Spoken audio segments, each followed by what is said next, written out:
Language fluency is not a product of memorization. We develop language abilities subconsciously. Our brains absorb and store new knowledge without us realizing it is happening. Instead, evidence identifies comprehensible input, simply understanding meaningful messages, as the primary driver of language and literacy development. Natural language acquisition requires a specific condition. We must receive messages that make sense, but contain elements slightly above our current comprehension level. This formula defines I as our current knowledge base. The next logical linguistic rule we are ready to acquire is +1. We move from I to +1 only by understanding messages that contain that new rule. Conscious rule learning is often ineffective because the grammar of any language is simply too complex to be entirely memorized. Even professional linguists have yet to describe every rule of the English language.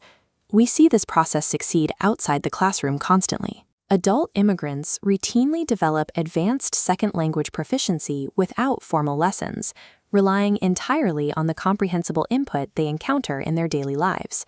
Immersion in understandable, relevant messages remains the universal mechanism for genuine language acquisition. This same logic applies to written literacy. Free, voluntary reading is the engine that drives reading comprehension. As this text demonstrates, readers pick up spelling and vocabulary knowledge from a single exposure to unfamiliar words. They learn to correctly spell words they have never been explicitly taught. This comparison shows the scale of growth. Researchers at the University of Illinois found that average children acquire roughly 3,000 new words every year, simply by reading. That annual growth vastly outpaces the number of words any deliberate school vocabulary program attempts to teach. Because growth is fueled by exposure rather than rote instruction, unguided reading serves as a highly efficient tool for building literacy, producing results that formal drills cannot replicate.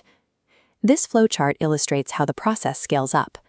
Free reading branches directly into two areas: language development and cognitive development, the acquisition of new facts. Reading provides raw material for long-term memory, but integrating facts into cognitive maturity requires an active process. Schools often use writing and discussion merely to display facts students have already memorized. In reality, these are active cognitive tools used to discover and clarify new ideas. Reading delivers the data, while active communication acts as the catalyst that turns those inputs into mature understanding.